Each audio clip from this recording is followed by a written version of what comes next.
হয়ে গেল আপনাদের সবার পছন্দের নেক্সাস লেডিস ক্লাবের আজকের আড্ডা। জীবনে ভালো থাকতে গেলে আমাদের কিন্তু শরীর এবং মন দুইটাই ভালো থাকা খুবই জরুরি। শরীরে যদি কখনো কোনো ক্ষয়ক্ষতি হয় তাহলে কিন্তু সেটা আমরা জানতে পারি, দেখতে পারি, কিন্তু মনের যদি কখনো কোনো ক্ষয়ক্ষতি হয় সেটা কিন্তু সহজে আমরা প্রকাশ করি না, নিজের মধ্যেই চাপ করে রেখে দেই। কিন্তু আপনার মন যদি ভালো না থাকে, মানসিক বিপর্যস্ত যদি হয়ে যান আপনি, সেটার প্রকাশ কিন্তু আপনার শরীরে আসবেই, আপনার কর্মক্ষেত্রে আসবে, আপনার সৌন্দর্যে আসবে, আপনার সব কিছুতে আসবে এবং পারিপার্শ্বিক সব কিছুই কিন্তু ক্ষতিগ্রস্ত হয়ে যায়। আর তাই মানসিক স্বাস্থ্য খুব ভালো থাকা কিন্তু অবশ্যই জরুরি। মনের মধ্যে যদি চাপ থাকে সেটা নিয়ে থাকবেন না, মানসিক চাপকে আগে দূর করুন। তো আমার কথাগুলো শুনে নিশ্চয়ই বুঝতে পারছেন আজকে আমরা কি বিষয় নিয়ে কথা বলবো। আর নয় কোনো মানসিক চাপ। আমি সম্প্রীতি এসে গেছি আপনাদের সাথে। যদি আপনাদের কোনো মানসিক চাপ থাকে সেগুলো কিন্তু আপনারা আমার সাথে শেয়ার করতে পারেন, মনটাকে একটু হালকা করে ফেলতে পারেন এবং আমরা সুন্দর একটা সময় পার করব নেক্সট 1 ঘন্টা। এবং বরাবরের মতো আমাদের সাথে দুজন চমৎকার অতিথি আছে। আমি আপনাদের সাথে আগে আমার অতিথিদের সাথে পরিচয় করে দিচ্ছি। আমাদের সাথে আছেন মনিরা রহমান, প্রধান নির্বাহী কর্মকর্তা মিমোসা অর্গানিক সলিউশন। মনিরা আপু, থ্যাংক ইউ আপু, অনেক অনেক ধন্যবাদ আমাদের সাথে আজকে জয়েন করার জন্য। জি, এবং আমাদের সাথে আছেন টেলিভিশনকে অফকোর্স এবং আমাদের সাথে আছেন ডক্টর আফরোজা পারভিন, মানবাধিকার কর্মী। আফরোজা আপু, অনেক অনেক ধন্যবাদ, আপনার এই ব্যস্ততম সময় থেকে আমাদের কাছে এসেছেন। আমি খুব খুশি আপনাদের সাথে আসতে পেরে। আর এই প্রোগ্রামটাকে আমি খুব পছন্দ করি, আমি মাঝে মাঝে দেখি এবং আমি মনে করি যে মেয়েদেরকে আপনারা যেভাবে প্রমোশন করছেন তাদের কাজগুলোকে, তারা আরো উৎসাহিত হবে আরো কিছু করার জন্য। হ্যাঁ, আমার মতে আরো কিছু ইয়াং যারা উদ্যোক্তা, আপনারা তাদেরকে নিয়ে আসবেন, তাদের স্বপ্নগুলো বলবে তারা, এবং ওই ইয়াংদের দেখে আরো কিছু মেয়েরা এই উদ্যোক্তা হওয়ার জন্য আগ্রহী হবে। তো এটাতে ধরেন যে এই প্রোগ্রামের মাধ্যমে আপনি মানুষকে কিন্তু করতে পারবেন, যেটাকে বলে যে ইম্প্রোভাইজ করা বা এটাকে উদ্দীপ্ত করা, মানুষকে জাগরিত করা। সবার মধ্যে কিন্তু শক্তি আছে, এই শক্তিকে জাগরিত করার জন্য এটা একটা খুব সুন্দর প্রোগ্রাম। আমি এই যে মানে অর্গানাইজারদেরকে এবং আপনাকে খুবই অ্যাপ্রিসিয়েট করি, cause this is the way to change the people's life, women's lives basically. এবং আমরা জানি যে আপনি দীর্ঘ বছর ধরে এই সেক্টরে উইমেনসদের এম্পাওয়ারমেন্ট নিয়ে আপনি অনেক কিছু করছেন। আপনার মুখ থেকে শুনবো আসলে আপনি অনেকগুলো দেশে, 86টা দেশে প্রবাবলি আপনি গিয়ে লেকচার দিয়েছেন এবং সবচেয়ে বড় কথা হচ্ছে এখানে আমরা বলেছি মানবাধিকার কর্মী, কিন্তু আপনার নিজের পরিচয়টা আমরা আসলে আপনার মুখ থেকে শুনতে চাচ্ছি যে কি কি করা হচ্ছে। বেসিক্যালি আমি একটা বিষয়ে যেটা বলতে চাই, সেটা আমি যখন ইউনিভার্সিটি পড়তাম তখন থেকেই আমি হচ্ছে আপনার জাস্ট শেষ করে এই মানে নারী উন্নয়ন শক্তিটা করেছি। তার আগে আমি গণস্বাস্থ্যে পার্ট টাইম কাজ করতাম। আচ্ছা, স্টুডেন্ট লাইফে থেকে আমি কাজ করি, আমার মাস্টার্সে কিন্তু আমি গ্র্যাজুয়েশন করার পরে কাজে গেছি এবং যখন বের হই, মানে আমি যখন ইউনিভার্সিটি শেষ হলো সাথে সাথে আমার হাজব্যান্ড তখন ইউনিসেফের একটা প্রজেক্টে কাজ করতেন। ও তখন দেখলেন যে আমি যে কাজগুলো করি অনেক রাত হয়ে যায় আসতে। আমি পার্ট টাইম কাজ করতাম ইউনিভার্সিটি দিনের বেলা, রাত্রেবেলা আমি বিকাল শিফটে কাজ করতাম, তো অনেক রাত হয়ে যায় বাসায় আসতে। তো বলো কি নিজেরা কিছু করো, হ্যাঁ নিজেরা কিছু করো। তো আমি তখন ওই নিজেরা কিছু করার জন্য এই একটা সংস্থা, উনি বলেন যে ঠিক আছে তোমরা একটা সংস্থা করো, নিজেরা করো। তখন আমরা এই নারী উন্নয়ন শক্তিটা তৈরি করেছিলাম। এবং এটা কত সালে? এটা ছিল 92 সালে। হ্যাঁ, এটা 92 সালে। তখন আমরা উইমেন এম্পাওয়ারমেন্টের কথা চিন্তা করলাম যে আমরা নিজেরাও এম্পাওয়ার্ড হব, সেলফ রিলায়েন্ট হব, পাশাপাশি আমরা মেয়েদেরকে সেলফ রিলায়েন্ট করব। তো তখন আমরা ওই টাই ডাই বাটিক এগুলো করতাম। তখন আমার টাই ডাই বাটিকের খুব চল ছিল। হ্যাঁ, তখন এত মডার্নাইজ হয় না, এত মেশিন দিয়ে যে আমরা যে কাপড়গুলো পরে আছি মেশিন দিয়ে তৈরি, ওগুলো কিছু হয় না। তখন টাই ডাই বাটিকই চলতো ওই সময়। তো আমরা করতাম কি, ওই টাই ডাই বাটিক ওই মেয়েদেরকে দিয়ে করাইতাম এবং ওইগুলো আবার মেয়েদেরকে দিয়ে আমরা ওই বিভিন্ন দোকানে পাঠাইতাম সেল করার জন্য। ওইগুলা ড্রেসগুলা মেয়েদেরকে দিয়ে করাইতাম, মনিটর করতাম আমরা। ওরা তো মাপটাপ বুঝতো না, আমরা মাপটাপ দেখায় দিয়ে ওদেরকে দিয়ে করাই আমরা ওই মেয়েদেরকে। ওরা টাকা ইনকাম করতো, কিন্তু মেয়েরা করতো কি, যখন টাকা ইনকাম করে বাড়িতে নিয়ে যেত ওর স্বামীরা ওই টাকাগুলো কেড়ে নিত, ওকে খরচা করতে দিত না। ওকে যখন খরচা করতে দেয় না, তখন আমি দেখলাম যে মেয়েদের এম্পাওয়ারমেন্ট করে আমার কি লাভ হবে এইভাবে যদি হয়। তো ওদের তো অধিকার সম্পর্কে, ওদের টাকায় যে ওদের অধিকার, এইটা স্বামীরা বুঝতেছে না। হ্যাঁ, যার কারণে ওরা টাকাগুলা নিয়ে নিচ্ছে। তো আমার কাছে আল্লাহ এই মেয়েগুলো কাজে ঢুকায় লাভ হবে না, এদেরকে কি করতে হবে, এদের রাইট সম্পর্কে, এই টাকায় যে ওর রাইট, ও ইচ্ছে হলে যতটুকু সম্ভব তার সংসারকে দিবে, ও ইচ্ছে হলে একটা প্রসাধন কিনবে, ও ইচ্ছে হলে ওর মাকে দিবে, তাই না? ও একটা মেয়ে, ওর টাকা ওর অধিকার, এইটা সে বুঝতেছে না, তার স্বামীরা বুঝতেছে না, তারা টাকা কেড়ে নিচ্ছে, কমপ্লেন আসছে, আর যদি না দিতে চায় মারধর করছে, হ্যাঁ না দিলেই মারধর। তখন আমরা চিন্তা করলাম যে নো, এই শুধুমাত্র স্বনির্ভর করে আমাদের লাভ হচ্ছে না, আমাদের দরকার সাইকোলজিক্যাল চেঞ্জ করতে হবে। হ্যাঁ, এটা স্বামীদেরকে চেঞ্জ করতে হবে। আমরা তো শুধুই নারীদেরকে নিয়ে কাজ করার কথা চিন্তা করছিলাম, বাট আমি চিন্তা করলাম না, নারীদেরকে নিয়ে কাজ করলে হবে না, আমাদের পুরুষদেরকে নিয়ে কাজ করতে হবে। কারণ পুরুষদেরকে নিয়ে যদি আমি কাজ না করি, ওদের মাথার মধ্যে ওর নারীর টাকায় নারীর অধিকার এই জিনিসটা যদি আমি না করতে পারি, না মানে ওর মাথায় ঢুকাইতে পারি, দেখেন আমরা তখন চিন্তা করলাম যে না, আমরা ওই একটা ম্যানুয়াল তৈরি করলাম যে আমরা ছেলেদের সাথে কাজ করবো, ছেলে মেয়ে উভয়ের সাথে আমরা এই বিষয়গুলোকে জানাবো যে আসলে বেসিক্যালি উইমেন রাইট কাকে বলে। ওই সময় আমরা কি করলাম, পড়াশোনা শুরু করে দিলাম, হোয়াট ইজ উইমেন রাইট। আমরা জানি না যে কি উইমেন রাইট। তখন আমরা একটা ইনোসেন্ট একটা মেয়ে, আমাদের অতটা, আমরা কি করতাম, ওই জাফরুল্লাহ স্যার, ডক্টর জাফরুল্লাহ গণস্বাস্থ্য, আমি চাকরি করতাম, এই সংস্থা করার আগে আমার কাজ ছিল হচ্ছে জাফরুল্লাহ স্বাস্থ্য পলিসি আছে, মানে হ্যাঁ স্বাস্থ্য পলিসি, ওষুধ নীতি করেছে জাফরুল্লাহ, সরকারকে দিয়ে ওই ওষুধ নীতি করেছেন উনি। আবার ওই স্বাস্থ্য পলিসি করার জন্য উনি আমাদেরকে ওই স্বাস্থ্য পলিসিটাকে পুরো একটা বই মুখস্থ করাই দিছে ইংলিশে। হ্যাঁ, ওই মুখস্থ করে আমরা ওই মানে পলিসি মেকার যারা ছিলেন, প্রফেসর যারা ছিলেন, বড় বড় প্রফেসর, বড় বড় ডাক্তার এবং বড় বড় ডিসিশন মেকার, তাদের কাছে গিয়ে আমি পলিসিটা কি ভালো ওইটাই ডিটেইল করতাম, ইংলিশে বলতাম। তো ইংলিশে ছোটবেলা আমি একটু শিখছিলাম, ইংলিশ বাবার কাছ থেকে ছোটবেলায় ইংলিশ শিখছিলাম দেখে এগুলো বলতাম, ইংলিশ বাংলা মিলাই বলতাম। বাট কেন ভালো স্বাস্থ্য নীতিটা দেশের জন্য, তারপর সেটাকে আপনি হচ্ছে হ্যাঁ ওদেরকে বুঝাইতাম পার্ট টাইম, আমরা প্রফেসররা। কিন্তু ছেলেদেরও একটা কর্মসংস্থান ডেফিনেটলি করেছেন, না হলে তো শুধু শিক্ষা দিয়ে তারা কি করবে, আলটিমেটলি তাদের তো পয়সা লাগবে না। ওখান থেকে আমি কিন্তু মানুষের সাথে কথা বলা শিখছিলাম। ওই যে মানে প্রফেসরদের সাথে যে ভালো মন্দ নিয়ে, হেলথ পলিসি নিয়ে যে যখন আমরা মানে করতাম, ডিবেট করতাম বা কথা বলতাম, তখন কিন্তু আমি কথা বলা শিখে গেছি অলরেডি, ইংলিশ বাংলা। কিন্তু রাইটটা তো বুঝি না। তখন ওই বিভিন্ন এনজিওতে গেলাম আমরা, যে ওই করলাম আপনার ওই জেন্ডারের উপরে বা নারীর অধিকার। আমরা এটা নিয়ে আরো শুনবো, একটু মনির আপুর কাছে যাই। মনির আপু, মিমোসা অর্গানিক, আপনি এটা প্রায় 20 বছর অথবা অলমোস্ট 15 থেকে 20 বছর এরকম সময়, 2011 থেকে, সো দীর্ঘদিন ধরে আপনি এই যে অর্গানিক, এবং অ্যাকচুয়ালি অর্গানিক, আপনাকে আমি অনেক আগে থেকে চিনি যে আপনি আসলেই অর্গানিকভাবেই আপনি বানাচ্ছেন সব প্রসাধন সামগ্রীগুলো, সেটা নিয়ে আগে আমাদেরকে একটু বলবেন। শুরুটা কিভাবে ছিল? আপনি যখন শুরু করেছেন তখন কিন্তু এটা অত বেশি প্রচলিত ছিল না, একেবারেই ছিল না, সেটা একটু বলবেন।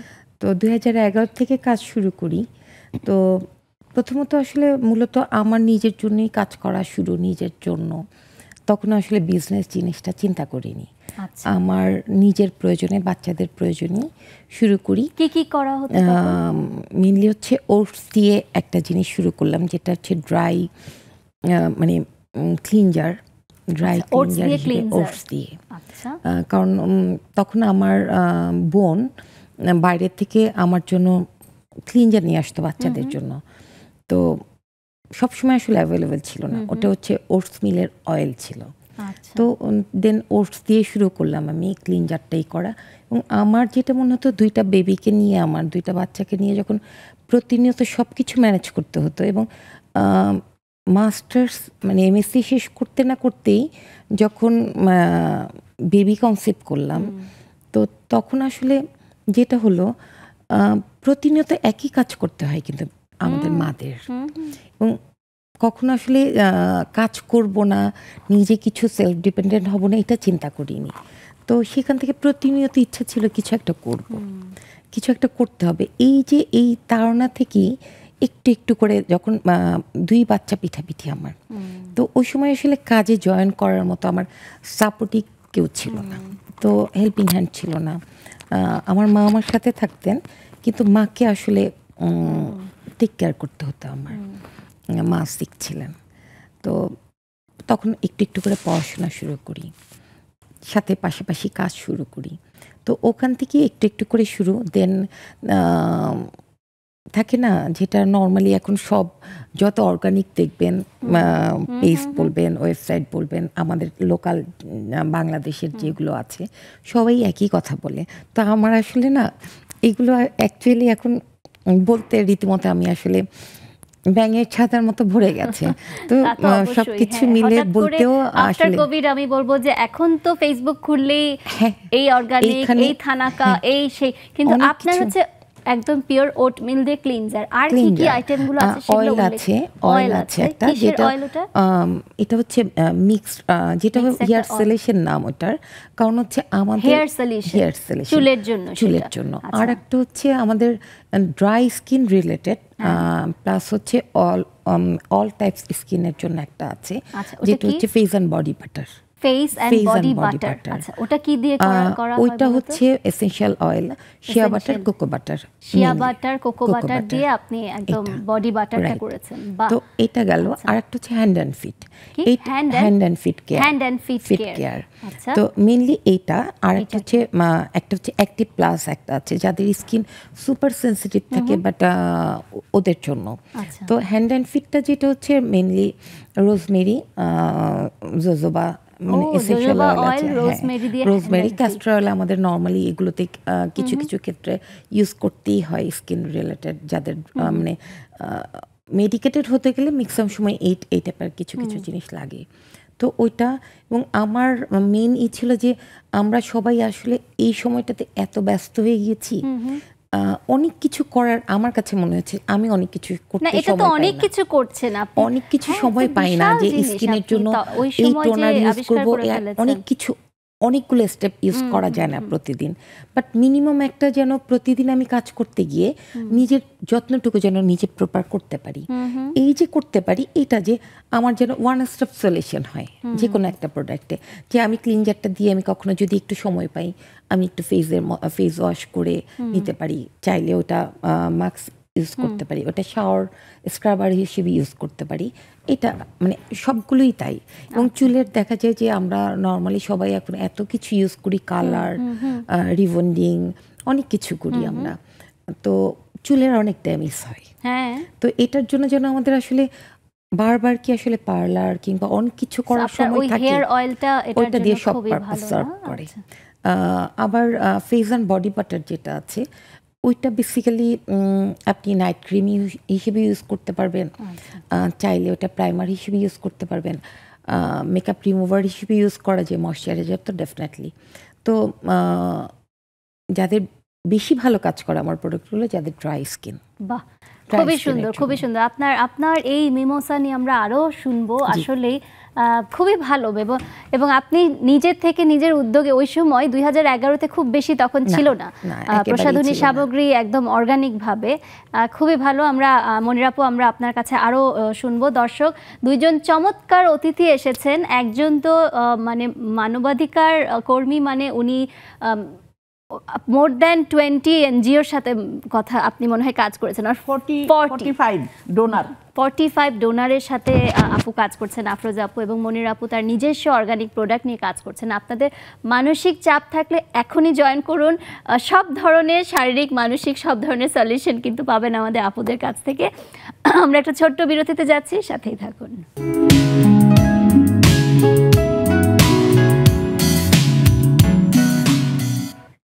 দর্শক, চলছে নেক্সাস লেডিস ক্লাবের আজকের আড্ডা। আর নয় মানসিক চাপ, মানসিক প্রশান্তি খুবই জরুরি, মানসিক স্বাস্থ্য খুবই জরুরি। আপনি যদি কখনো মানসিক চাপ মনে করেন, অবশ্যই সেটার দিকে সচেতন হবেন, কারণ নিজে ভালো থাকলে সবাইকে ভালো রাখা যায়। চলছে আমাদের আর নয় মানসিক চাপ নিয়ে। আমাদের দুজন অসাধারণ অতিথি আছে, তাদের কাছে আমি ফিরে যাচ্ছি। আফরোজা আপু, আপনার অনেক ধরনের কাজ হচ্ছে, 45টা ডোনার্স আছে আপনার এনজিওতে, সেটা নিয়ে একটু বলবেন যে কোন কোন প্রজেক্ট, উল্লেখযোগ্য কিছু প্রজেক্ট নিয়ে বলবেন যেটা নিয়ে আপনার। আমি একদম সামারি একটা কাজ বলি, একদম সামারি করে। ধরেন যে টোটাল আমরা 1,25,100 নারী পুরুষকে আমরা হচ্ছে বয়স্ক শিক্ষা দিয়েছি। আমরা ভোকেশনাল ট্রেনিং, যেমন বিউটি পার্লার, ইলেকট্রিশিয়ান, মোবাইল সারা, আপনার টাইডাই বাটিক বুটিক এমব্রয়ডারি, তারপরে আপনার ওই যে গার্মেন্টসের যে মেশিনগুলো ওগুলো দিয়ে ট্রেনিং করানো, এই যে চুমকির কাজ, কাঠচুপির কাজ, এগুলো সব এরকম ধরেন যে প্রায় 18টা ট্রেডে আমরা ট্রেনিং করিয়েছি। 25,080 জনকে আমরা ভোকেশনাল ট্রেনিং করিয়েছি। 6 মাস মেয়াদি এগুলো কোর্স। একটা কোর্সে কি করা হয়? কোর্সে ধরেন আপনার এগুলো কিন্তু সরকারি পয়সায়, এগুলো সবই সরকারি পয়সায়। কোর্সে ধরেন যে ওই একটা জিনিসই মানে একটা জিনিসই সে পারফেক্টলি শিখতে হবে তাকে। ওই মোবাইল সাথে 6 মাস ধরে পেশা হিসেবে নিতে পারে একটা জিনিস। আর আমরা আরো কিছু কাজ করি যেগুলো হচ্ছে যে আপনার এখন বর্তমানে আমি যে কাজটা করতেছি সেটা হচ্ছে 3,644টা মেয়েকে আমরা 1 বছরের বেশি, 1 বছর কত মাস, এরা হচ্ছে আপনার এদেরকে আমরা 9টা ট্রেডের উপরে ট্রেনিং করাবো। হ্যাঁ, যেমন গরু মোটা তাজাকরণ, তারপরে আপনার খাসি ব্ল্যাক গোট পালন, সবজি চাষ, তারপর আপনার হাঁস মুরগি পালন, ফিশারিজ, আপনারা যে ইনডিউস ব্রিডিং করেন আপনার ফিশারিজে ধরেন যে চাষ, মানে ডিমটা ইয়ে করে আপনার এটাকে বলে ইনডিউস ব্রিডিং করে আপনার ডিমটা ঠিক মতো ছেড়ে দেওয়া, ওটা কিভাবে চাষ করতে হয়, মাছের চাষ বৃদ্ধি করা, প্রজনন। হ্যাঁ, আমি যদিও আমার মাস্টার ছিল ফিশারিজে, হ্যাঁ আমি জুলজিতে মাস্টার, তো এই ফিশারিজের ওটা আমি আমার স্টাফদেরকে ট্রেনিং করাই দেই, আমার স্টাফেরা যায় আবার ওদেরকে ট্রেনিং করায়। ওদেরকে স্টাফেরা ওদেরকে সাধারণ আফরোজা আপু আমাদের আসলে এই আড্ডার একটা বিষয় বলি, আমি যৌনকর্মী 2126 জনকে সামাজিক পেশায় আনতে পেরেছি। এটা একটা বিশাল কাজ, বিশাল কাজ। 2126টা যৌনকর্মীকে আনার জন্য আমার 9 বছর আমাকে কাজ করতে হয়েছে। আমার ডোনার ছিল ডিপার্টমেন্ট অফ সোশ্যাল ওয়েলফেয়ার এবং ইউএনডিপি এবং ডিপার্টমেন্ট অফ সোশ্যাল ওয়েলফেয়ার, এই দুইটা আমার ডোনার ছিল। এবং আমি যৌনকর্মীদের সাথে আরো অনেক প্রজেক্ট করছি, তার মধ্যে অনেকগুলা ডোনারের সাথে। কিন্তু এই যে সামাজিক পথ থেকে যে ফিরে, এই টাইভির জন্য আমি ওয়ার্ল্ড ব্যাংকের সাথে কাজ করছি, মিনিস্ট্রি অফ হেলথের সাথে কাজ করছি, বিভিন্ন ডোনারের সাথে আমি কাজ করছি, কিন্তু ইউএনওপিএস এর সাথে কাজ করছি, ইউএনডিপিরই একটা ইমপ্লিমেন্টিং অর্গানাইজেশন, ইউএনেরই একটা অর্গানাইজেশন, ওদের সাথে কাজ করছি, ওয়ার্ল্ড ব্যাংকের ডাইরেক্ট মার্কেট প্লেস ফান্ডে কাজ করছি। কিন্তু ঘটনা হলো যে এইডস এর চেয়ে আমি সবচেয়ে বেশি খুশি হয়েছি ওই যৌনকর্মীদের সামাজিক পুনর্বাসনের কাজটা করে। তাদেরকে নিয়ে আমি আসলে শুনবো। আমি একটু দেখাই দিই, আমাদের জুমের কিছু আপু আছেন, আমাদের আসলে 46,000 মেম্বার আমাদের এই ক্লাবে, এবং এই আপুরা আমাদের সাথে সব সময় থাকেন। আমি দেখতে পাচ্ছি আমাদের অনেক আপু জয়েন করেছেন, মিষ্টি আপু, নার্গিস আপু, তারপর রেবেকা আপু আছে, আমাদের তরু আপু আছে, সুরমি আপু আছে। হ্যাঁ, তা আমরা একটু কথা বলতে পারি। আমি রেবেকা আপুর কাছে যাব। রেবেকা আপু একটু আনমিউট করবেন। আমরা একটা মানসিক যে চাপ, খুবই আসলে মানসিক চাপ নয়, আর মানসিক চাপ নয়, মানসিক স্বাস্থ্য খুবই ইম্পর্টেন্ট, সেটা নিয়ে কথা বলছেন। এবং দেখতে পাচ্ছেন আমাদের দুজন অসাধারণ অতিথি এসেছে। আপনি এই বিষয়ে কিছু বলবেন রেবেকা আপু? ধন্যবাদ, শুভ সন্ধ্যা। খুব সুন্দর লাগছে সম্প্রীতি তোমাকে, আর আপুরা স্টুডিওতে যারা এসছেন তারা খুব সুন্দর সুন্দর করে বলছিলেন। আসলে মানসিক চাপ আমাদের মানে প্রেক্ষাপটে, সামাজিক প্রেক্ষাপটে প্রত্যেকের মধ্যে কম বেশি চলে আসে। কেন জানি আমাদের বাংলাদেশে আমরা বাস করি, বাইরের দেশের কথা আমি এখানে নাই বলি, আমাদের দেশের কথা দিয়ে বলি। আমরা যে সমাজে বাস করি সেখানে যেভাবেই হোক একটা মানসিক চাপ চলে আসে, কারণ আমাদের জীবনযাপনের জন্য যেইটুকু আমাদের প্রয়োজন সেই তুলনায় আমরা কিন্তু অনেক পিছিয়ে আছি। আমাদের আরো উন্নত হওয়ার জন্য আমাদের পরিকল্পনা মাফিক কাজ করা উচিত, এবং সেই পরিকল্পনাগুলো এখনো মনে হয় সঠিকভাবে আমরা পাই না, এবং যদি পেতাম তাহলে হয়তো অনেকটা দূর আগাতে পারতাম। আর আরেকটা কথা, আমরা নারীরা সবাইকে বলতে চাই যে আমরা যদি নিজেরা একটু সবাই সবার পাশে থাকি, ফ্যামিলি বিশেষ করে পরিবারের পাশে থাকতে পারি, তাহলে একজন আরেকজনকে, একজন দিয়ে হয় না, হাজবেন্ড ওয়াইফ দিয়ে ফ্যামিলি, সেই ফ্যামিলিটাও সুন্দরভাবে চলবে, মানসিক চাপটাও কমবে। কারণ মেয়েদের মানসিক চাপটা থাকবে, এটা মেনে নিয়েই চলতে হবে। এতটুকুই বলি সম্প্রীতি, সবাই বলবে। ধন্যবাদ। Thank you so much Rebecca আপু, সত্যি কথা বলেছেন। মেয়েদের মানসিক চাপ থাকবে, মানসিক চাপ আসলে মেয়েদের ছেলেদের সবারই থাকে, কিন্তু অ্যাটলিস্ট সেটা যেন একটা সামঞ্জস্য পর্যায়ে থাকে। তখনই চাপ প্রয়োগ হয় না, সেটা আমি বলবো যে একটা জীবনের অঙ্গ, কিন্তু যখন সেটা সামঞ্জস্য পর্যায়ে থাকে না, কন্ট্রোলের বাইরে হয়ে যায়, সেটা নিয়ে একটু বলবো। মিষ্টি আপু কিছু বলবেন? একটু আনমিউট করবেন। সম্প্রীতি, আসসালামু আলাইকুম, ওয়ালাইকুম শুভ আসসালাম। সন্ধ্যা। শুভ একটা সন্ধ্যা। সাদা পরীর মতো লাগছে আমার লক্ষ্মী সোনা আপুটাকে। তো বলবো কি বলবো হচ্ছে আসলে চাপটা তো শরীরের জন্য খুব খারাপ। আর ছোটবেলায় চাপ টাপ থাকে না, অত চিন্তা ভাবনা থাকে না, যতই বড় হতে থাকি সংসারের জঞ্জালের মধ্যে থাকতে থাকি, সংসারের চাপ বাড়ে, মানসিক চাপ বাড়ে।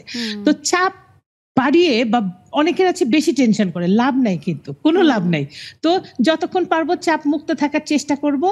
আর হলো ওই যে আল্লাহর উপর ভরসা করতে হবে।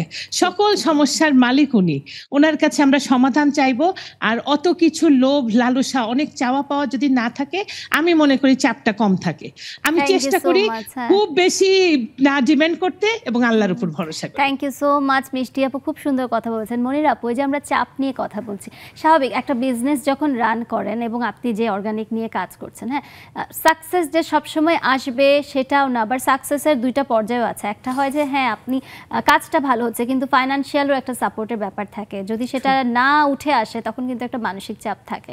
সো ওই ধরনের চাপগুলো কিভাবে সেটাকে সেটাকে কিভাবে আপনি হ্যান্ডেল করেন এবং কিভাবে করা উচিত আসলে? প্রথমত হচ্ছে জীবন যখন যেখানে যেমন সেটার সাথে অ্যাডজাস্ট করেই সিদ্ধান্তগুলো নিতে হয়। হ্যাঁ, চাপগুলো যেমন আমার ক্ষেত্রে যেটা আমি বলতে পারি যে প্রথমত চ্যালেঞ্জ ছিল হচ্ছে আমাকে প্রুফ করা,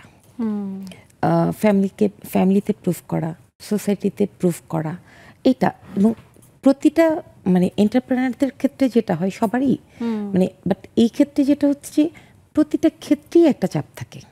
চাপ আসলে সব জায়গায়, আপনি এক্সাম দিবেন একটা চাপ আছে না, আছে, কিন্তু কতটা রিল্যাক্স ভাবে, কতটা শান্তভাবে আপনি জিনিসটা ম্যানেজ করতে পারেন সেটা। এখন আমি অনেক সময় চুপ করে থাকি, কখনো খুব ডেফিনেটলি কখনো কান্নাকাটিও করি, কিন্তু আমি ভেঙে পড়ি না। আমি জানি যে আমার এটা করতে পারতে হবে। যেই জিনিসটা প্রথমে আসে আমি সেটা আগে সলভ করি। কাঁদলে কিন্তু চাপটা একটু হালকা হয়। এবং আমি লুকিয়ে রাখি না, আমি বলে ফেলি। একটা সময় বলতে পারতাম না, তখন খুব কষ্ট হতো।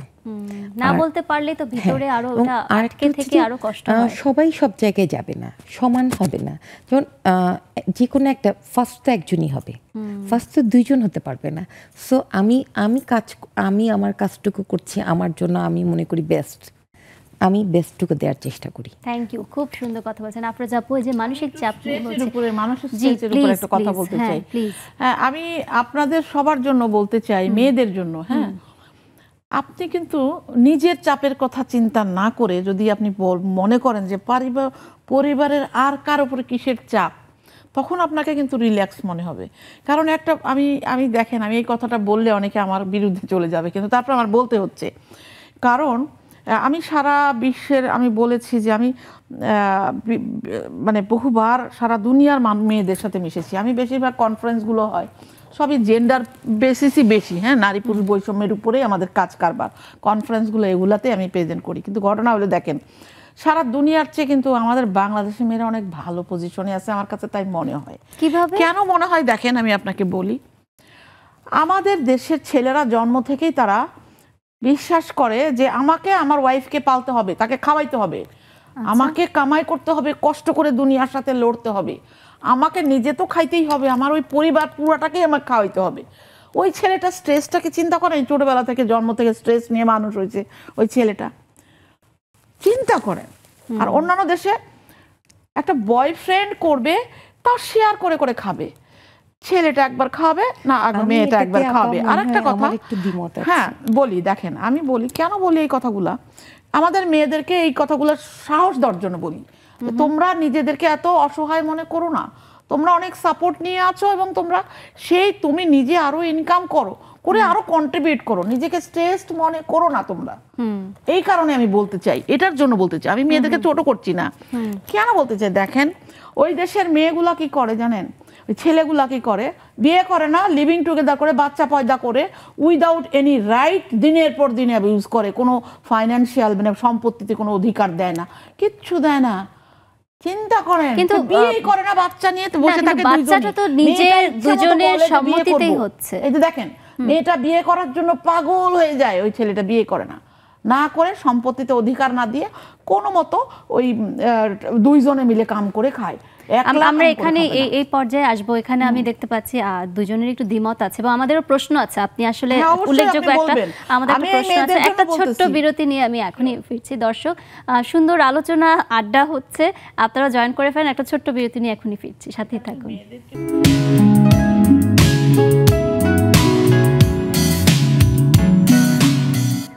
দর্শক, চলছে নেক্সাস লেডিস ক্লাবের আজকের আড্ডা, আর নয় মানসিক চাপ, এবং সেখান নিয়ে আমরা কথা বলছিলাম। সরাসরি আমি আফরোজাপুর কাছে চলে যাবো। আফরোজাপু, আমরা কথা বলছিলাম যে মেয়েদেরকে, আমাদের দেশের মেয়েদেরকে আপনি একটু প্রিভিলেজ মনে করেন। আমি প্রিভিলেজ মনে করছি এই কারণে যে ছেলেগুলো মানসিকভাবে তৈরি হয় যে তার ওয়াইফকে খাওয়াবে, বাচ্চাকে খাওয়াবে, এবং এইভাবে ছেলেদের মানসিকতা। যদি না পারে তখন দেখা যায় যে হতাশার কারণে চিৎকার চেঁচামেচি করে। যখন এই ডিমান্ডটা পূরণ করতে না পারে, এই ওয়াইফের চাওয়ার কোনো শেষ নাই, অনেক মেয়ে আছে।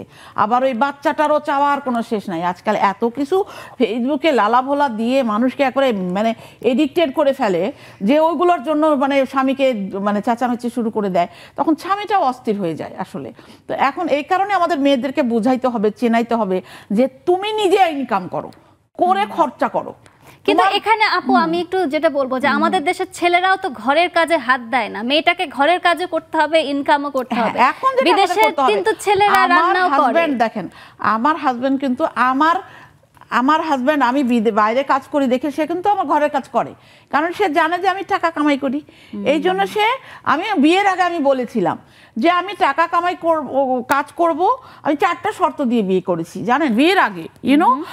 সেই সময় যখন আমি 90 সালে বিয়ে করি, তখন আমি তাকে 4টা শর্ত দিয়েছি। একটা শর্ত হচ্ছে যে আমি রান্না করতে পারবো না, সবার মেয়েদের আমি যদি রান্না করি ওটা হবে আমার হচ্ছে শৌখিন রান্না, বাট আমি everyday I cannot cook, I do not cook. নারী হলে যে রান্না করতে হবে, ঘরে কাজ করতে হবে, আমি করতে পারবো না। 1 নাম্বার কথা। আমি বাইরে কাজ করব, এবং আমার যদি ভাল লাগে অফিস থেকে এসে তখন আমি কাজ করবো, নাহলে আমি কোনো কাজ করবো না। আচ্ছা, I need someone to help me. বিয়ের আগে দেখেন। তারপরে আমি বলেছি যে আমি বাইরে নারীদের কোনো প্রোগ্রাম হইলে, আমি যখন গণস্বাস্থ্যে কাজ করি, নারীদের কোনো প্রোগ্রাম আমি চিল্লায় চিল্লায় লাফায় লাফায় স্লোগান দেবো রাস্তায়, এবং আমি জোরে জোরে চিৎকার করে স্লোগান দেবো এবং লাফাবো। এই লাফাইতে আমাকে বন্ধ করা যাবে না। এইটা একটা 2 নাম্বার শর্ত। এটা 3 নাম্বার ছিল না, একটা হচ্ছে লাফাবো, আর একটা হচ্ছে ঘরের কাজ করতে পারবো না, রান্না করবো না। এটা একটা শর্ত। আর 2 নাম্বার শর্ত হচ্ছে যে আমি লাফায় স্লোগান দিব, আমাকে না করা যাবে না। আর একটা কথা হচ্ছে আমার অফিসিয়াল কাজে দেশের বাইরে, ঢাকার বাইরে বিভিন্ন জায়গায় রাত যাপন করতে হতে পারে, আমাকে অ্যালাউ করতে হবে। এইটা। আর একটা হচ্ছে যে আমি কিন্তু মাঝে মাঝে শাউট করব। আমার যখন কোনো কিছু ভালো লাগবে না, আস্তে কথা বলবো, এবং আমি শাউট করে জিনিস ভেঙে ফেলবো। আমি সবগুলো মেনে নিল। ভেঙেছি আমি 2বার জিনিস ভেঙেছি জীবনে। হ্যাঁ, জীবনে 2বার, কিন্তু আমার হাজব্যান্ডের সাথে কোনোদিন আমি জিনিস ভাঙিনি। হ্যাঁ, আমি 2বার জিনিস ভেঙেছি। হ্যাঁ, একবার হলো যে আমাদের বাসায় একটা মেয়ে কাজ করতেন, উনি নাম বলবো না, কখনোই না। হ্যাঁ, ওর প্রাইভেসির ব্যাপার আছে। তো ওই হঠাৎ করে ওই মেয়েটা বলে কি আমার স্বামীর কাছে যাই। প্রথম দিন আমাকে বলছে আমার স্বামী নেই, আমাকে কাজ করেন। তো আমি তদন্ত করে দেখলাম যে একটা বাসায় থাকে। তো ওখান থেকে আমি তদন্ত করে দেখলাম যে সে ভালো মেয়ে, ভালো কথা।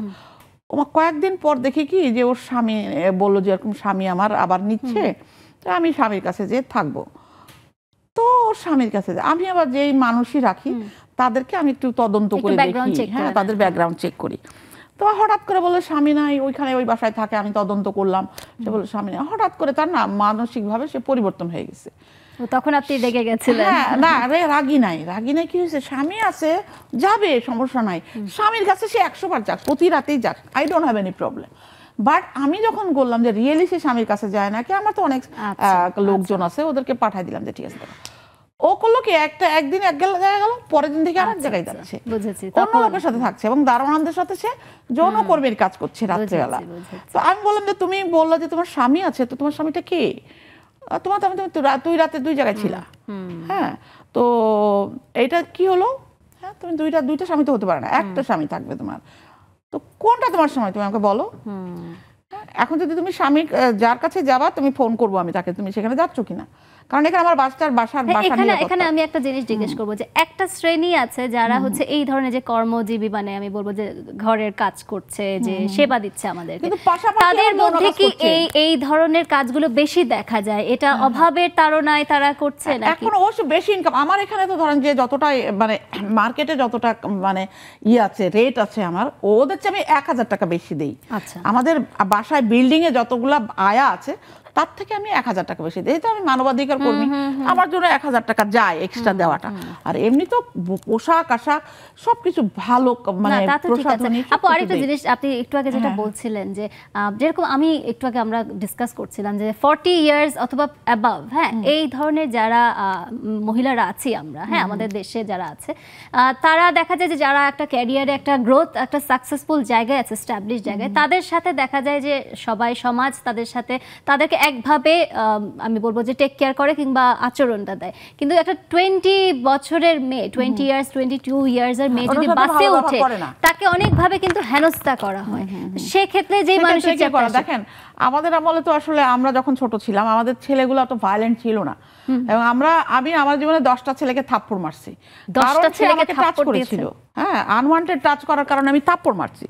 কিন্তু এই আমলে মানে ছেলেপেলেগুলো এত ক্রেজি আর এত অ্যাটাকিং আর এত মানে নোংরা কিছু কিছু ছেলে পেলে, মানে এদের সাথে পারা যায় না। এখন এখানে কি মেয়েদেরও কি কোনো এখানে আসলে বেসিক্যালি মেয়েদের আমাদের প্রতিবাদ করা উচিত, এবং আমাদের মানে যারা অন্যরা আছি আমরা কাউকে টাচ করি না, এদের আসলে আমাদের ওদেরকে ধরে পিটানো দরকার এবং এই মেয়েটাকে সাপোর্ট করা দরকার।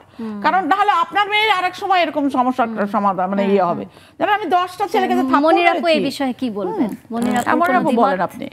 যেটা হচ্ছে যে এখনকার বাচ্চাগুলো কিন্তু আমাদের থেকে অনেক বেশি স্মার্ট, প্রথমত সেটা। দ্বিতীয়ত সবসময় যেটা বলে মধ্যবয়স্ক পুরুষরা ওরা বেশি বরং বাচ্চাদেরকে অন্যদেরকে অ্যাবিউজ করে। ইয়াং ছেলে মেয়ে কখনো, বিশেষ করে ইয়াং ছেলেরা কখনো এইসব ব্যাপারে জড়ায় খুব কম। কিছু তো সব জায়গায় থাকে, যেমন গাউসিয়াতে ঢুকতে গেলে 2-4টা ধাক্কা, আমরাও জানি যে আমরা ব্যাগ সামনে নিয়ে হাঁটি, এরকম কিছু আছে। বাট আমাদের জেনারেশন কিংবা এখন যারা টিনেজ, ওদের মধ্যে কিন্তু ফার ডিফারেন্স। ওরা কিন্তু অনেক বেশি স্ট্রং মেন্টালি, এবং ওদের যেটা ছিল যে কাজ করার ক্ষেত্রে আপা যেটা বলছিল আমরা বেশি প্রিভিলাইজ। একটা হচ্ছে আজকে আমার চা খেতে, আমার হাজব্যান্ড কাজ করছে, আমি করছি না, কিন্তু আমার মনে হলো যে আজকে আমি একটু চা খাবো বাইরে গিয়ে, কিংবা আজকে আমি একটু ঘুরতে যাব, রিক্সায় ঘুরে আসবো। সেটা যদি আমার ইচ্ছা মতো আমি না পাই, আমাকে তার ইচ্ছা মতো আমার আজকে ভাত খেতে ইচ্ছা করছে, সে আমাকে বিরিয়ানি খাওয়ালো, তাহলে তো হলো না। এই জন্য কিন্তু আমাদের এখানে দিন দিন আমাদের হেল্পিং হ্যান্ডের প্রবলেমগুলো বেড়ে যাচ্ছে, কারণ মানুষ চাচ্ছে তার স্বাধীনতা, ফ্রিডমটুকু খুব পছন্দ করে, আমরা সবাই করি। আসলে আমরা একটু জুমে চলে যাব। আমি একটু এক্ষেত্রে আমি দেখতে পাচ্ছি একটু তরু আপুর কাছে যাই। তরু আপু একটু আনমিউট করবেন। তরু আপু, সুন্দর আড্ডা হচ্ছে, আপনি একটু আমাদের সাথে আপনার মতামত দিবেন। আপু বলেন। জি, আমরা আসলে কথা বলছি যে মানসিক চাপ, এবং আমরা একটা পর্যায়ে ছিলাম যে আমাদের দেশের নারী এবং পুরুষ তাদের নিয়েও আমরা কথা বলছিলাম যে কে কতখানি প্রিভিলেজ এবং তারা কিভাবে করে তাদের মানসিক প্রশান্তি কিংবা চাপটা হ্যান্ডেল করছে, এগুলা নিয়ে একটু বলবেন। ধন্যবাদ আপু, খুব সুন্দর লাগছে তোমাকে, খুবই সুন্দর লাগছে, এবং স্টুডিও আপুদেরকেও শুভেচ্ছা। আসলে আপু মানসিক চাপটা এখন এত বেশি বেড়ে গেছে যে আমরা মানে দিশাহারা হয়ে পড়েছি। আর মানসিক চাপটা যদি আসে তাহলে কিন্তু আমরা সঠিকভাবে আমরা জীবন চালাতে পারি না। আপু এই যে আপু একটা কথা বলেছে, শেয়ারিংটা, হাজব্যান্ড ওয়াইফের শেয়ারিংটা, এটাই ইজ ভেরি ইম্পর্টেন্ট আপু। কারণ শেয়ারিংটা যদি থাকে তাহলে কিন্তু আমরা এই যে মানসিক চাপটা কিছুটা হলেও আমরা কমাতে পারি।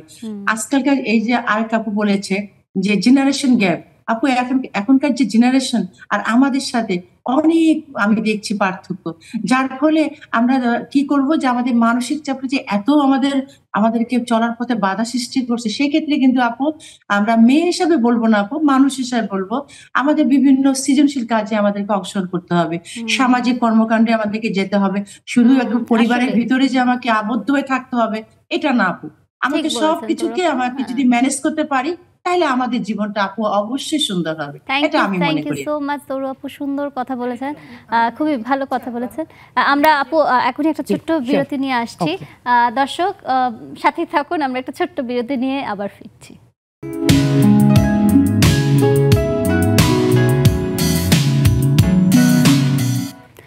দর্শক, চলছে নেক্সাস লেডিস ক্লাবের আজকের আড্ডা। আর নয় মানসিক চাপ, মানসিক প্রশান্তি, মানসিক স্বাস্থ্য অনেক বেশি জরুরি, এবং সেটা নিয়ে আমরা আজকে কথা বলছিলাম আমাদের চমৎকার অতিথি এবং জুমের আপুদের সাথে। আমি একটু জুমে চলে যাচ্ছি, আমি একটু চলে যাই হচ্ছে মমি আপুর সাথে কথা বলি। মমি আপু একটু আনমিউট করবেন। যে আমরা কথা বলছিলাম মানসিক প্রশান্তি, এবং সবচেয়ে বড় কথা হচ্ছে আমরা আমাদের যেই ইয়াং জেনারেশনদের নিয়েও কথা বলছিলাম, যে তাদের ক্ষেত্রে এক ধরনের মানসিক চাপ আসে, যে সোসাইটি থেকে তারা খাপ খাওয়াতে মানসিক চাপ প্রয়োগ মানে মনে করে, অনুভব করে। সেই বিষয়ে কি বলবেন মমি আপু একটু? ধন্যবাদ আপু। জি আপু শোনা যাচ্ছে? হ্যাঁ হ্যাঁ শোনা যাচ্ছে। জি মমি আপু বলেন, শুনতে পাচ্ছি, একটু আনমিউট। হ্যাঁ বলেন। হ্যাঁ ঠিক আছে আপু, ধন্যবাদ আপু। সবাইকে শুভ সন্ধ্যা। আজকের বিষয়টা অনেক সুন্দর, মানসিক চাপ কমানো। আর স্টুডিওর আপুদের কথা অনেক ভালো লাগছে, অনেকক্ষণ ধরে শুনছি, অনেক উপকৃত হচ্ছে আপু। আর মানসিক চাপ বলতে যেটা আমি বুঝি আসলে আপু, মানসিক প্রশান্তি। আর প্রত্যেকটা মানুষেরই নিজের চাহিদা অনুযায়ী যদি আমরা চলতে পারি, তাহলে কিন্তু মানসিক চাপটা অনেক কমে যাবে। কারণ অন্যকে দেখে আমরা সবারই আসলে সবার মানসিক স্বাস্থ্যটা নিয়ে আসলে চিন্তা করলে অনেকখানি মানে প্রয়োগটা কমে যায়। Thank you so much. একটু নার্গিস আপুর কাছে চলে যাব, একটু আনমিউট করবেন। নার্গিস আপু ছোট্ট করে একটু বলবেন আমাদের সাথে। আসসালামু আলাইকুম ওয়া রাহমাতুল্লাহি ওয়া বারাকাতুহু। আমি মনে করি মানসিক চাপ একটা মৃত্যুর মতন। মানুষ মানসিক চাপ থাকলে এমন ভাবে হয়ে যায়, একদম সহস্র একটা উজ্জ্বল চঞ্চল হয়নি মেয়ে বা ছেলে, ওরা কিন্তু চুপ হয়ে যায়। মানুষের একটুখানি উৎসাহ, উদ্দীপনা, একটু ভালো কথা তাকে কিন্তু সজাগতায় রাখে সবসময়। আর টেনশন এগুলা তো খুবই একটা বিচ্ছিরি, খুবই একটা মানুষকে ওই তো মেরে ফেলার মতন একটা পর্যায়ে চলে যায়। এটা থেকে দূরে রাখা উচিত, আমরা থাকতে পারি। Thank you so much Nargis আপু, থ্যাংক ইউ সো মাচ। আমি একটু তরু আপুর কাছে যাব। নার্গিস আপু একটা সুন্দর কথা বললো যে মেরে ফেলার মতো। আচ্ছা তরু আপু না, সরি তরু আপুর সাথে একটু আগে কথা বলেছি, আমি একটু ওবায়দা আপুর কাছে যাব, যে একটু আনমিউট করবেন। যে মানসিক চাপ দেওয়াটা কিন্তু মোটামুটি একদম মানসিকভাবে মেরে ফেলার মতো, হ্যাঁ, যে একটা জিন্দা লাশের মতো বেঁচে থাকে। সো ওবায়দা আপু কোথায় গেল, একটু আনমিউট করে বলবেন ওবায়দা আপু? আচ্ছা আমরা ওবায়দা আপুর কাছে একটু পরে আসছি। জি শুনতে পাচ্ছি ওবায়দা আপু, বলেন। জি বলেন। আসসালামু আলাইকুম অতিথি আপুরা। ওবায়দা আপু ক্যামেরায় সমস্যা হচ্ছে আপনার কাছে ভাবে আসে কেন সবার। আচ্ছা আমরা ওবায়দা আপুর কাছে একটু পরে আসছি, ক্যামেরাতে একটু সমস্যা হচ্ছে। আমি একটু ফারহানা আপুর কাছে যাচ্ছি। ফারহানা রহমান আপু, সেম প্রশ্নটাই আপনি উত্তর দিবেন ফারহানা আপু। ফারহানা রহমান। জি, মানসিক চাপের আসলে আমার কাছে মনে হয় যে দুটি কারণ আছে, দুটি, একটি বাহ্যিক এবং আভ্যন্তরীণ। জি, তবে আভ্যন্তরীণ এবং বাহ্যিক যে কারণগুলো, সেই কারণগুলো অবশ্যই আমাদেরকে অ্যাভয়েড করে চলতে হবে। এগুলো আসলে আস্তে আস্তে আমাদের অনেক দূর পর্যন্ত নিয়ে যায়, যেটা পরিবার থেকে শুরু করে সব জায়গাতে সেটি প্রভাব ফেলে। কিন্তু এই প্রভাব যাতে আমাদের না ফেলে সেই জন্য নিজেকে সময় দেয়া, গান কবিতার সঙ্গে যুক্ত থাকা, ভালো ভালো কাজের সঙ্গে যুক্ত থাকা। একটু আগে তরু আপু বলছিলেন যে সামাজিক কাজ করতে হবে, এবং অন্যান্য যে কাজগুলো আছে আমাদের জীবনের সঙ্গে যেগুলো জড়িত, আমরা যে পেশায় থাকি না কেন সেই পেশার সঙ্গে রিলেটেড কাজগুলোকে যদি আমরা ভালোভাবে ভালোবেসে নেই, তাহলে আমার যে মানসিক যে খারাপের সময়গুলো নিশ্চয়ই সেখানে আমি ব্যয় করলে ভালো থাকবো। গান শুনলে এই ধরনের ছোট ছোট বিনোদনগুলো কিন্তু আমাদের মানসিক চাপটাকে অনেকখানি হালকা করে দেয়। শানু আপু একটু বলবেন, শানু আপু একটু আনমিউট করে বলবেন এই বিষয়ে। আপু আসসালামু আলাইকুম, আপনি কেমন আছেন? ভালো আছি আপু, অনেক সুন্দর লাগছে থ্যাংক ইউ। প্রথমত আর আপনারা সবাই ভালো আছেন তো আশা করি। জি হ্যালো জি হ্যালো জি জি শুনতে পাচ্ছি। তো আমি বলছিলাম যে আমরা যখন পৃথিবীতে প্রথম জন্মগ্রহণ করি বা পৃথিবীতে আসি তখন কিন্তু আমরা কান্না করে আসি। তো আমাদের তো কাঁদাবার লোকের আসলে অভাব হয় না। আমরা টেনশন না নিতে চাইলে আমাদের ভিতরে টেনশন দেওয়া হয় বা টেনশন আইসেই যায়। কিন্তু সেই ক্ষেত্রে আমি বলবো যে এক কান দিয়ে শুনবো, এক কান দিয়ে বের করে দেবো, নিজের কাজে মন দেবো এবং নিজে কিভাবে ফ্যামিলিকে নিজে ভালো থাকতে পারি সেই চেষ্টা অল টাইম করবো। সবাই কিভাবে ভালো রাখতে পারি। Thank you so much. Shanu আপু সুন্দর কথা বলেছেন। শানু আপুর কথা হচ্ছে গায়ের চামড়া মোটা করতে হবে, এক কান্দে নিয়ে এক কান দিয়ে ফেলে দিতে হবে। সুরমা আপুর কাছে যাবো। সুরমা আপু একটু বলবেন এ বিষয়ে। জি ধন্যবাদ সবাইকে। সান্ধ্যকালীন শুভেচ্ছা সবাইকে। আসলে মানসিক চাপ তো চলেই আসে, আমরা যেহেতু সংসার করতেছি, ছেলে মেয়ে, বিভিন্ন পারিপার্শ্বিক মানসিক চাপ চলেই আসবে, কিন্তু সেটা ওভারকাম করতে হবে। আমার সন্তুষ্টি থাকতে হবে যে আমার ফ্রিজ নাই তো কি হয়েছে, আমার আরেকজনের ফ্রিজ আছে, আমার একটু দামি ফ্রিজ লাগবে, আমার বড় ফ্ল্যাট লাগবে, এরকম সন্তুষ্টি জিনিসটা আরেকজনের আছে দেখে যে আমার থাকতে হবে এমন কোনো কথা না, আমার যা আছে তা নিয়ে চলতে হবে। খুবই thank you so much Surma আপু, একদম ঠিক কথা বলেছেন। আমি রীতা আপুর কাছে যাব, রীতা পোদ্দার আপু, যে এটাই মানে নিজেকে আগে সেট করতে হবে যে আসলে আমি খুশি থাকবো এবং আমি আমার মানসিক চাপ নিতে দিব না, সেই বিষয়ে বলবেন রীতা আপু, রীতা পোদ্দার আপু। সবাইকে শুভ সন্ধ্যা। কথা বলতে হলে বলতে হয় যে আমি খুব তাড়াতাড়ি মরে যেতে চাই না, পৃথিবী থেকে যেতে চাই না, মানসিক চাপও চাই না, মানসিক প্রশান্তি চাই। আর এগুলির জন্য আসলে সবচেয়ে বেশি প্রয়োজন প্রাতিষ্ঠানিক শিক্ষা, মানে পারিবারিক শিক্ষাটা যদি ভালো হয় তাহলে হয়তো মানে সবকিছু স্মুথলি হয় সবকিছু। Thank you so much Rita আপু, থ্যাংক ইউ। মনির আপু, আপনার কাছে আসবো। আসলে আমরা একদম শেষ পর্যায়ে চলে এসেছি, আপনার কাছে আগে জানতে চাবো যে পরিশেষে আসলে কি মনে হয় মানসিক চাপটা, মানসিক শান্তিটা নিজের হাতের কন্ট্রোলে, সেই বিষয়ে আপনি কি বলবেন? মানসিক শান্তি নিজের কাছেই। পারিপার্শ্বিক মানুষ, পরিবেশ অনেক সময় আমাদেরকে বিরক্ত করে এবং আমরা মানুষ বিরক্ত করতে পারে বা পরিবেশ বিরক্ত করতে পারে, কারণ হচ্ছে আমরা নিজেরা বিরক্ত হই বলে। আমাদের যেমন নিজেকে স্যাটিসফাইড রাখতে হবে, নিজেকে সংযত করে রাখতে হবে, সাথে পরিমিত খাবার গ্রহণ থেকে শুরু করে আমরা যদি রেগুলার একটু এক্সারসাইজ করি, সেটা হাঁটা হোক, সেটা যেটাই হোক, এবং যেটা আমাদের ভালো লাগে যেটা আমাদের ভালো লাগে। থ্যাংক ইউ সো মাচ মনির আপু, খুব ভালো লাগলো আপনার সাথে আজকে পেয়ে। আফরোজা আপু, আপনি বলবেন। আমি একদমই আমাদের আপাদের সাথে একমত যে আমার চাহিদা কমিয়ে আনতে হবে। চাহিদা যদি আমি কমিয়ে আনি তাহলে আপনার মানসিক শান্তি অটোমেটিক আসবে। তখন ধরেন যে আমি যদি চাওয়া কমাই, আমার হাজব্যান্ডের তখন দেখা যাবে ওর চাপ কমে যাবে। আমি নিজে যদি আমার এক্সপেকটেশন কমিয়ে নিয়ে আসি, আমি অল্পে সন্তুষ্ট থাকবো। অল্পে সন্তুষ্ট থাকলে কিন্তু আমাদের অত চাপ পৃথিবীর আসবে না। আমি আমার জীবনযাপনের জন্য এত কিছু সহজ মানে আমি উপায় ইয়েছে, যেমন একটা এক্সাম্পল দেই। আমি বার্সেলোনাতে যখন কনফারেন্সে যাই, হ্যাঁ, তখন দেখা গেল যে আলোচনার সময় আমার গায়ে একটা 40 টাকা দামের একটা টি শার্ট ছিল, আর একটা প্যান্ট ছিল 150 টাকা দামের ভ্যানের, আর হচ্ছে আপনার একটা ওড়না ছিল। তো এইখানে 150 টাকা দামের এই হচ্ছে আমার ড্রেস ছিল, অথচ আমি 655 জন মানুষ ছিল সামনে, আমি লেকচার দিয়েছি। আমি অল্প টাকা এটাই চলার মতো যদি অভ্যাস থাকে, মানসিক চাপ একদম কমে যাবে। Thank you so much Afroza আপু, একদম খাঁটি কথা বলেছেন। এবং থ্যাংক ইউ সো মাচ মানে আফরোজা আপু, মনির আপু, আপনাদের দুজনকেই পেয়ে আমরা আজকে আসলে খুবই ভালো লেগেছে। এবং আপনারা খুব গুরুত্বপূর্ণ কিছু কথা সুন্দরভাবে সহজভাবে বলেছেন যে নিজের মানসিক প্রশান্তি, নিজের মানসিকতা কিন্তু আসলে নিজের মধ্যে। নিজেরা যদি ঠিক থাকি, নিজেকে যদি সেট করি যে এর বাইরে আমি কোনো কিছু আমাকে টাচ হতে দিব না, আমার মানসিক শান্তি ভালো, তাহলে নেগেটিভিটিকে একটু অ্যাভয়েড করে চলাই ভালো। যেটাতে আমাদের ভালো লাগে সেটার মধ্যে থেকেই চাহিদা কমিয়ে রাখাই ভালো। দর্শক, চমৎকার আড্ডা দিলাম যে আর নয় মানসিক চাপ। সব নিজের মানসিক স্বাস্থ্যটা নিজেকেই ভালো রাখতে হবে, সেটার জন্য যা যা করণীয় নিজেকেই করতে হবে, অন্য কেউ এসে করে দেবে না। আপনিও ভালো থাকুন, আপনার মানসিক প্রশান্তি ভালো রাখুন, পরিবারের সবাইকে ভালো রাখুন। আজকে আমরা এখানেই শেষ করছি, কালকে আবার আসবো সুন্দর টপিক নিয়ে, সুন্দর অতিথি নিয়ে। আপনারা নেক্সাস টেলিভিশনের সাথে আছেন, সাথেই থাকবেন। আজকে আমি সম্প্রীতি এখানে বিদায় নিচ্ছি। আল্লাহ হাফেজ।